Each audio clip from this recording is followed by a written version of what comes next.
The real story behind TV's transformation. And Amazon goes private label. This is episode 77 of Media Unplugged, the podcast that goes behind the spin and everywhere else to reveal what's really happening in media.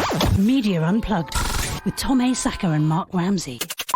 Welcome to Media Unplugged. I'm Mark Ramsey. And I'm Tom Asacker. Tom, Happy New Year. Happy New Year, Mark.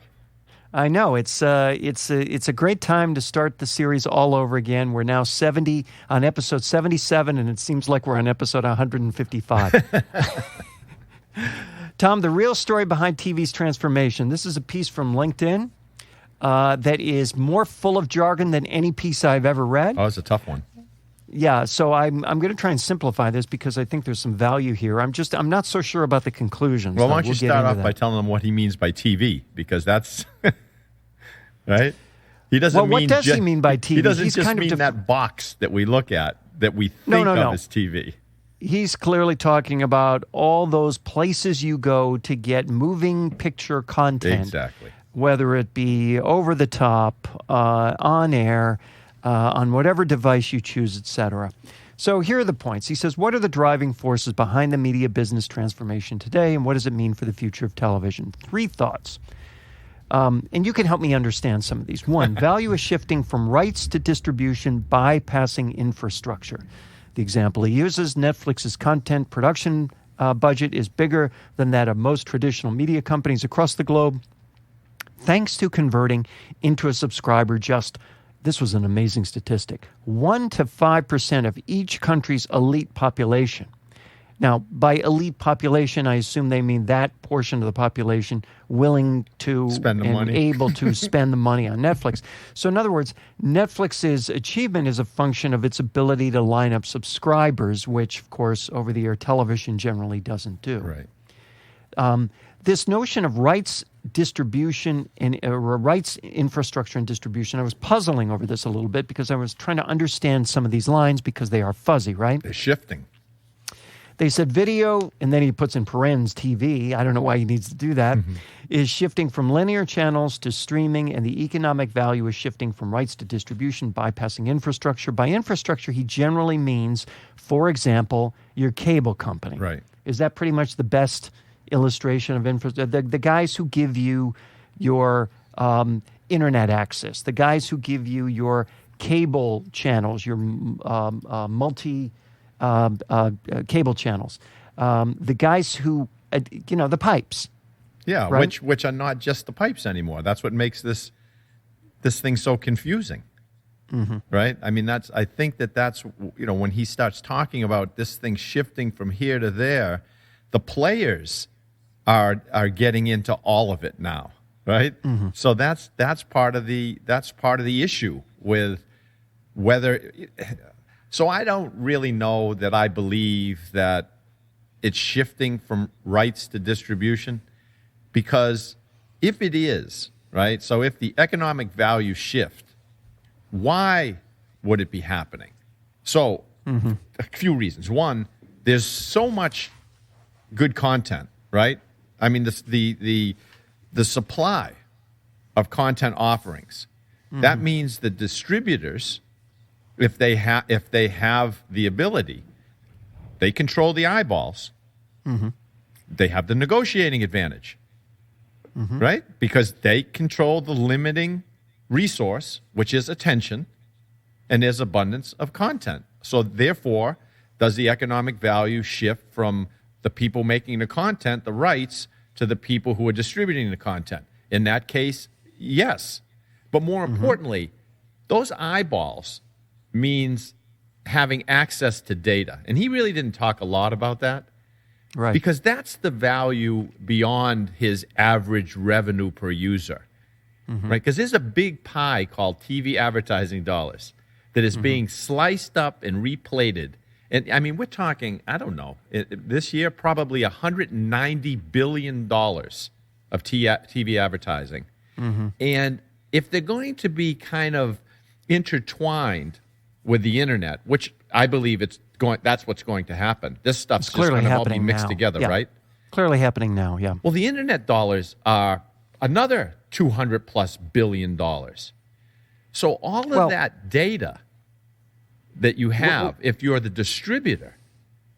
That's what's giving you the economic value shift. But, Tom, you're leaving out one element, and that is the element that seems to be the most the thing that's the driving force for Netflix right now, the reason why CBS has an over-the-top solution. I know, now the original content, is not, right? It's it's a subscription. Subscription. In other words, it's you and me paying directly and circumventing the advertising equation altogether. Oh, listen, I understand that, but I don't know long-term what Netflix is doing because they've got data that they're not even telling anybody about. Mm-hmm. I wouldn't put it past these guys someday to do something with that data for advertisers and marketers. I believe that day is going to come. Well, that's an interesting question. I think that's so far out right now because their ability to ramp is still so great. Their ability to grow. Now, Amazon is another story. Right. But because they're so intertwined with commercial interests across the entire platform. And in fact, the very definition of what it means to be a Prime member is not I get, proprietary video. Yep. It's I get free shipping on, books. So it's a whole different equation. But I get your point. The other thing I think that's worth noting here is when you talk about value shifting from rights and infrastructure to digital distribution, you got to recognize that a lot of the people in distribution are also rights holders and vice versa. Oh, I know. This is what I'm saying. It's all mixed up. Even the infrastructure guys are now the distributors, right? So Comcast is infrastructure, Comcast is distributor. Well, and isn't that why AT&T wants to own Time Warner? Exactly right. So they want to own the whole thing, the whole package. Yeah, it's not Time Warner Cable they're looking to own. It's the other Time Warner, the one that creates all the content. Exactly. Right? So his point number two is that his point number one then is that that even ISPs, et cetera, nobody wants to be a dumb pipe. Everyone's looking to supplement their platform to get a larger share of average revenue per user, however that comes. Two is over-the-top players have shifted to compete on original content. I mean, this is kind of one of these points that is like unnecessary to say because it's so utterly obvious. We've all been watching this play out over the past couple of years, and all you have to do is watch the Golden Globes the other night, and there's Hulu with Handmaid's Tale and so on, which is again a combination of rights and distribution, right? Exactly. I mean, this is like you said. This was like a why the hell wouldn't they do that? I mean, once you have the eyeballs, the next step is finding the content for those eyeballs. If you have the ability to create it, to have the rights and the distribution, the higher margin, and to be able to own the rights forever. I mean, Netflix is losing a lot of rights to these things that they negotiated. And we should say Netflix is surrendering those rights because Netflix is choosing not to pay whatever the inflated price is to secure those rights. Exactly. Instead saying, we're going to make our own because then we'll own that future forever. And by the way, making our own means they are both rights holders and distributors, right? You got it. That's it. The other thing I think that's worth mentioning is, if you're one of a growing kind of phalanx of over-the-top distribution channels, and that's one of the points made in here is that, gosh, there's more and more and more of these things all the time, and that creates consumer confusion. Then the idea of creating a piece of original content which becomes a hit, which becomes attractive, which becomes awards-winning, that creates a big spotlight for your brand. And that spotlight carries with it prestige among advertisers, prestige among consumers, and not the least of which would be prestige among the creative community, which you depend on to create those hits in the first place. Yep, exactly. So that's what was playing out last night with Hulu, which, still doesn't have an enormous platform, but it does have The Handmaid's Tale, and they were very, very happy to see the awards that thing took at Golden Globes. His third point is, let's see. I don't believe his third point. His third point, okay. Yes, I'm with you, by the way. Audiences are growing frustrated with too many video content providers. Tom, if there's too much stimuli, what do people tend to do?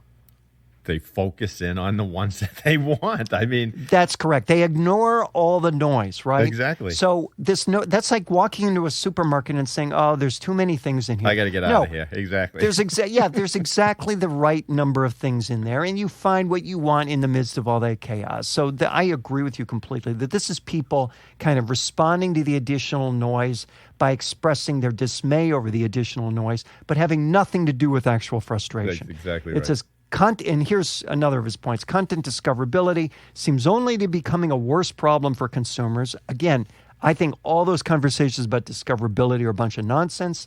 If you want to know where Hulu is, or if you want to know where Handmaid's Tale is, Google it. Yeah. No, exactly. You can Google what are the top shows, most popular shows. And when they come back and you see it's a particular show that you can only get from a particular distributor, then it's up to you. Do you want to pay X amount a month to get that show and whatever comes with it or not? Well, and of course people say, no, I don't want to pay that extra amount. I wanted to. And of course people are always going to say that. Given a choice between paying more and paying less, guess which people always choose? Exactly. That's why it's going to come down to just a la carte. It has to. If it keeps fragmenting like this, that's why I think, by the way, that Amazon's solution is so interesting. As you know, Amazon has these quote-unquote channels where they essentially take all these over-the-top mini bundles and lay them into the Amazon Prime platform and say, hey, you can have this one. You like Shudder? You can have Shudder for whatever, $2.99 a month. Yep. And that means all the Shudder movies and TV shows will be mixed in with all the other stuff you can see on Amazon Prime at no additional charge. You won't even know necessarily that it's a Shudder show unless you unsubscribe from Shudder. That's right. In which case, so that to be, and just recently they announced the CBS over-the-top channel was going to be featured on Amazon. So that, the new Star Trek and so on, all of that stuff will be available for a few extra dollars a month through Amazon. How confusing is that? The answer is not at all, right? Like Amazon knows what they're doing. It's just about eyeballs for a reason. That's why we lead right into this next segment, right? That's right. I want to make one last point on this. I want to read his summary, and then we'll go into that. In summary, as television continues to evolve into online viewing, the shift of the value in the chain from rights to infrastructure to distribution is making media companies and broadband networks accelerate their investments in M&A activity. Yeah, predicting more M&A activity is not exactly, soothsaying. To compete with Netflix and secure an industry leadership position in the future. This will accelerate the over-the-top services drive to compete on content exclusivity. I don't know how they could have any more pressure on that in the future than they do right now, which will in turn fuel content distribution fragmentation and make discoverability more of a problem than ever, to which I say, hasn't Amazon already figured out the solution to that problem? Yep, you're absolutely right. You're listening to Media Unplugged with Tom Masacker and Mark Ramsey. Speaking of Amazon, Tom. Yes. In 2018, Amazon will turn to private label goods. That's a piece from our friends at Digiday. Now, everyone who uses Amazon knows that Amazon has this category of these things called Amazon Basics, right? These staples that they do. But I don't think anybody really, too many people really know just how deep Amazon's roster of non-Amazon brands goes. There are at least 19 brands Amazon owns and doesn't operate under that brand name. Some names that you might recognize. They have a lingerie brand. They have a furniture brand now. They're rolling out a private label sportswear brand.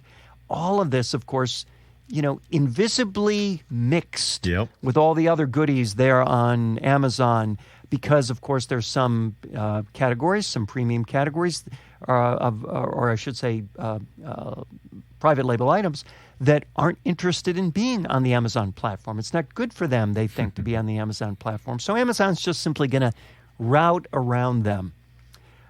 They own around 45 brands, and about 15% of their private label sales come from those.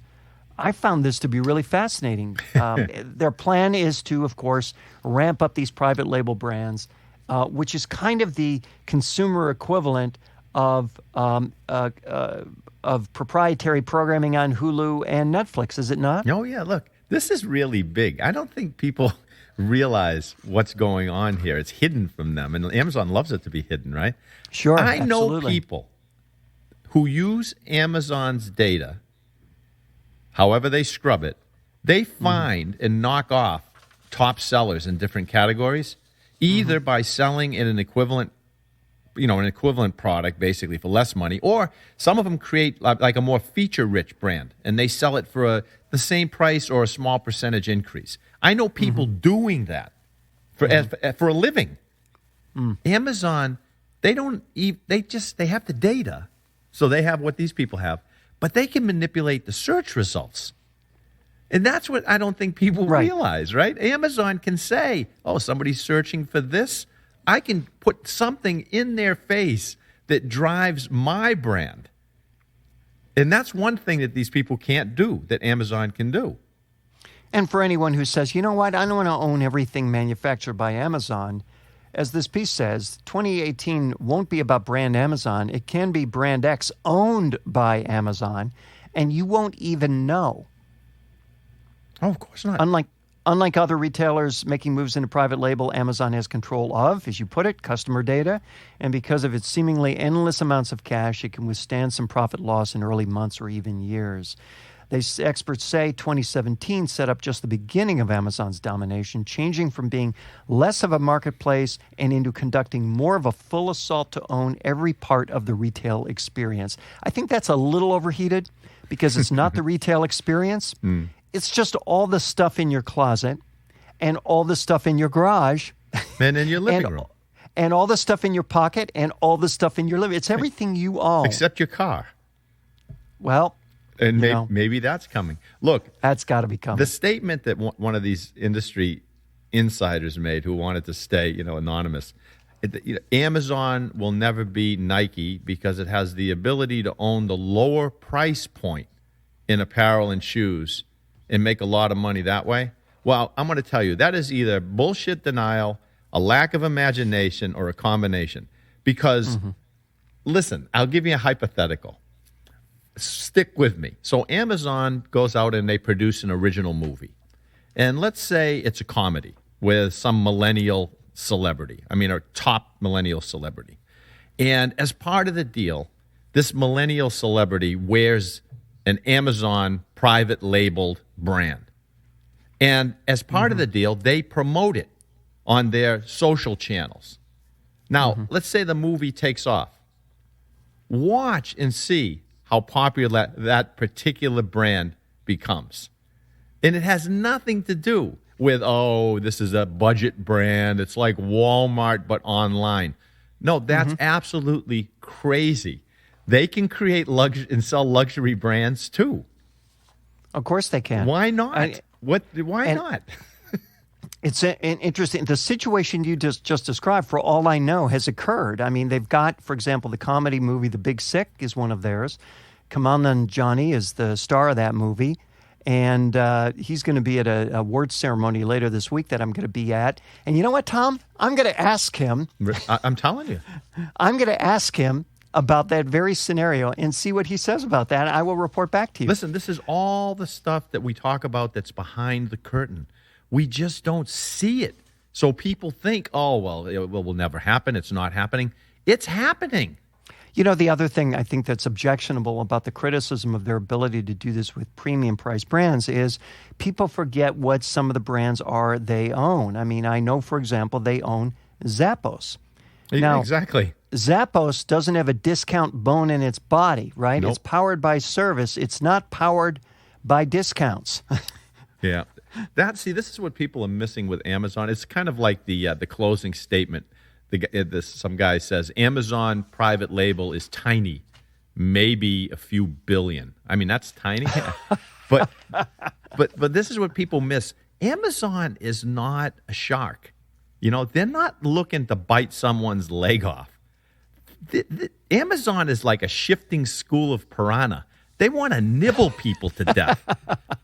You know what I mean? They're just looking for stuff to kind of nibble it to death without you knowing it. The other thing I think is interesting about that, again, the basics line of Amazon's is intended to be, kind of a white label thing. Yep. But if you've ordered any of the Amazon Basics items, I know I have, they all work great. Oh, yeah. I have yet to have a problem with anything I've gotten from Amazon that has its own brand on it. And I just think that's, people forget the power of products that are actually good, whether or not they're expensive or not. Listen, they launched a vitamin brand. Mm-hmm. And they only right now have like 3 or 4 different types. And I can't remember exactly what the brand name is, but they had like a certain brand or vitamin on sale. And they said, hey, try this, Amazon Prime member. Save X amount of dollars, and here's a coupon. So you go out and you try it, and it shows up, and it's good, and you realize you're paying less money than you do at Walmart or wherever you get your vitamins. And all they're going to do is, if that test works, blow it out into all of the top vitamins. Why not? I think one of the challenges they're still going to have going forward is that when it comes to the entertainment portion of their portfolio, because Prime still doesn't mean, Tom, great movies and television. Yeah, they've got some good shows. It just doesn't. It just doesn't mean that. I know they have some good stuff, but it just doesn't mean that. And they've still got some challenges going forward. I mean, you go through that Prime stuff, and there's a whole lot of Drek in there mixed in with Men in the High Castle. I got you. Anyway, it's time for Rants and Raves. That means me, huh? Well, give it a shot. All right. So I've got a rant. It's kind of I think it's educational, but it's confusing to me. So yesterday, I'm watching the political shows on network TV. The talking heads all sensationalizing, things like Trump, North Korean nukes, the Iranian protest, the freezing bomb cyclone. That's an interesting metaphor, the bomb cyclone. And I do that because, I like to get pissed off and frightened on, Sunday morning, a nice, relaxing Sunday morning. Anyway, I'm watching all this stuff. I see an ad on TV for, guess what? A podcast. What? Oh. Okay. Have you ever seen an ad on TV for podcast? No. Where was this thing you saw this? See? Now you're perking up. Because, see, this is another one of my strange pastimes, is to deconstruct these things that I see.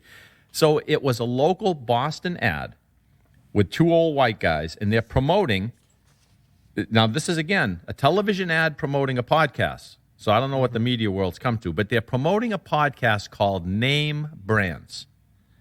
And it's promoted as a discussion of brands and business. So I'm going to try to deconstruct this with you for a minute. So first of all, if I wasn't interested in the business of brands and the business of podcasting, that ad would never have gone into even one of my ears. Forget about going out the other one, right? So I'm saying I'm the only guy in the area probably that's even paying attention to this. So I'm not really sure who they are, what they're trying to get listeners, who's the listener of this podcast. So I say, okay, I'm going to dig into this. So the hosts promote the podcast. Now, these 2 guys, they're Boston-based brand strategist is one guy, and the CEO of Legal Seafoods, which is a Boston-based restaurant group, that's the other guy. And they appear to be, genuinely nice guys, no-nonsense Boston guys, kind of like somebody . So anyway, I go to iTunes because that's what it says on the TV ad. iTunes. Yeah. I search, I find the podcast, I click on it, and I find 1 episode. That's it. And it's an hour long. And it's a conversation with Joseph Abboud, another old Boston white guy, and he's a successful menswear fashion designer. Okay, so I said, okay, I got to listen to this and see what this is about. I'm listening. I made it for most of the conversation, which was all about menswear and fashion designer Joseph Abboud, and every once in a while, how good the Legal Seafood restaurant is, and things like that, right? I can't understand this. So I go searching the internet to dig a bit deeper, because this can't be a serious podcast business venture, right? Because they're not. How are they adding value to listeners' lives in growing an audience? So anyway, I Googled. Wait. Are you saying that's what we need to do? I thought that's what everybody was trying to do. But anyway, wait, let me make a note about that. At the end of this, you can tell me what these guys are doing. So I Google this Name Brands podcast. I put it into Google, it brings back the iTunes link and a Twitter link. These are the top results. So I click on the Twitter link. I find 14 followers and 5 tweets. Now, one of the promotional tweets has a link. The link is boston.cbs.com. So I click on that link. It takes me to the CBS television affiliate station in Boston that ran the ad that I saw. Oh, no. In a page titled Audio with the Name Brands podcast as the only thing listed on the page. Now, listen to me. I have nothing against trying new things. You know that. I'm a big believer in it. But what the hell is this all about? To me, it looked like ads, selling ads, selling ads, selling ads. It's turtles all the way down. I don't even know what to say to that. That's so sad. What is that? What is it? That's all I saw was ads. So everywhere. In other words, it was. You don't even know. You don't even know who the end client is there, because everyone seems to be trading money with everyone else, and the only person lost in the equation is presumably the person at the end of the entertainment experience who's being asked to watch or listen. Saying. So the brand strategist, he's getting some promotion. The seafood guy, he's getting promotion. CBS is getting promotion. The menswear guy, he's getting promotion. And the listener's going, what the hell's this? I love that. I think that's one of my favorite ones you've ever done. Well, look it up and see if, wow. if you can see That's it. Great. Name brands. Why do I have a feeling we'll be hearing about that one? Oh, I hope they don't do that, because I eat at Legal Seafoods. It's actually a very good restaurant. Yes. Well, now, and how much did they pay for that? All right. So I've got a few for you, and they're all kind of above average. So I'm not saving the best one for last You're in this modest case. Too. So here's the first one, and you may have heard of this. Facebook stops putting disputed flags on fake news because it doesn't work. Have you heard of this? No. That was the thing. They were going to say, well, we're concerned about so-called fake news because it may not be true. People will believe it. So we're going to put a disputed flag on it. I mean, who's and that will disputing caution it? Facebook? people. Facebook says this may not be right. Okay. So get this. So there are red flags next to the fake news articles that say disputed, I guess. So to indicate fake news. So why are they taking them out? Because they did some academic research and it showed that the flags don't work. And in fact, they often have the reverse effect of making people want to click more. So the more you say something may not be true, the more interested I am to consume that something. And I think this is so interesting because we see this play out everywhere, Tom. I know. I mean, what makes a movie worth watching? Well, the conflict, right? We seek out conflict everywhere. Why do we watch these, game shows? Because someone wins, someone loses. There's conflict. Why do we watch the cooking shows? Because there's conflict, right? Will they get the dish out? Why do we watch the Housewives of Orange County? That's it. Why do we care about what's on the president's Twitter feed? Why do we watch the cable news networks for battling talking heads instead of presumably for the actual news? It just is so interesting to me that here's yet another way where we are our own worst enemy. And we say we want one thing, but our behavior, as ever, proves something quite different. So that's number one. Number two is, you may have heard of this, but Jack in the Box has teamed up with Snoop Dogg on a new promotion in California. Have you heard of this one? I don't know. Go ahead. Well, California now, recreational marijuana is now legal in California since the beginning of January. Until the feds roll in. We'll see. So stock up now, kids. Exactly. So there's a promotion that Jack in the Box has done in association with Mary Jane, the digital media platform co-founded by Snoop Dogg, to create what they call the Mary Munchie Meal. Oh, God. Now, this is going to be available only in Long Beach. I have no idea why. But customers can enjoy 2 tacos, 3 chicken strips, a half portion of curly fries, and a half portion of onion rings, 5 mini churros, and a small drink, all for the price of, guess? I don't know. Guess the price. Oh, come on, Tom. I must be. $4.20. Oh, no. The $4.20 thing again. Plus tax. Now, the final one I have for you is you've heard of this movie on Netflix called Bright? I haven't seen it. The reviews are funny. The critical reviews are like terrible, but people seem to like the thing. Isn't that interesting how that works? Yeah, Bright is the movie from David Ayer starring Will Smith. My wife and I saw it the other night. It wasn't bad. It was kind of, if you recognize that this is just sitting on your television waiting to be viewed at no additional charge, that's a tremendous value proposition. Anytime someone spends $90 million so that I can watch it for next to nothing, I call that a bargain.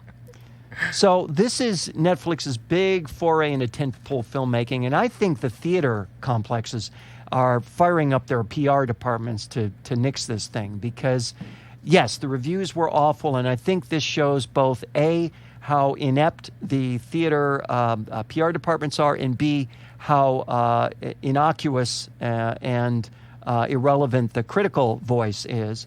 Because, yes, it was panned, but it's the number one movie on Netflix in over 190 countries, and it's being streamed more by international users even than by domestic users. According to Nielsen, and this is Nielsen who has incomplete data on this, an average of 11 million U.S. Netflix users streamed Bright during its first 3 days of release. That's during its first 3 days of release, Tom. I see no reason why Bright should slow down over time the way the average theatrical blockbuster does, because Bright is always available, at your thumb, whereas movies come and go and into cineplexes, and it's those spaces on those big screens are scarce. So not only is it an underestimation based on Nielsen's data, but Nielsen only takes a look at users who watch the film through a television, not those who stream on a computer or mobile device. So all of those viewers are lost. So it's 11 million 3 days television only, to say nothing of the other days that have been since those three and the other channels. So it's just an astounding hit. They've already announced a sequel, and I say more power to them because it's just more proof that, again, big data knows more. No, I mean this is the power of rights plus distribution. Rights plus distribution is the key. You're absolutely right. All right, that's Media Unplugged for this week. Please remember to subscribe to us at iTunes or on Stitcher. And while you're there, please rate the show. It helps other folks discover us. Put a flag on it. Put a flag that says it's fake news so it goes up. I think that's a good idea. For those of you who've been listening for a while, come on. What harm? Take the moment to go to Apple Podcasts and just give it a rating. Tweet the president. He's having a fake news award show. Maybe we'll make it on that. That's right. Maybe we could. You can also catch us at art19.com, Radio Inc., Media Village, and Google Play Music. You can follow Tom on Twitter at Tom Asacker and Mark at Mark Ramsey Media. Hey, feel free to send us your questions and comments. Just use hashtag Media Unplugged. If there's a media topic you want us to cover, tweet us. Catch up on the older episodes at our website, MediaUnplugged.net. And special thanks, as always, to the super producer of Media Unplugged, Mr. Jeff Schmidt. Exciting audio for media, and he ain't kidding. Happy New Year, Jeff. Happy New Year, Jeff. You can find him at jeff-schmidt.com. For Tom Asacker, I'm Mark Ramsey. Thank you for listening.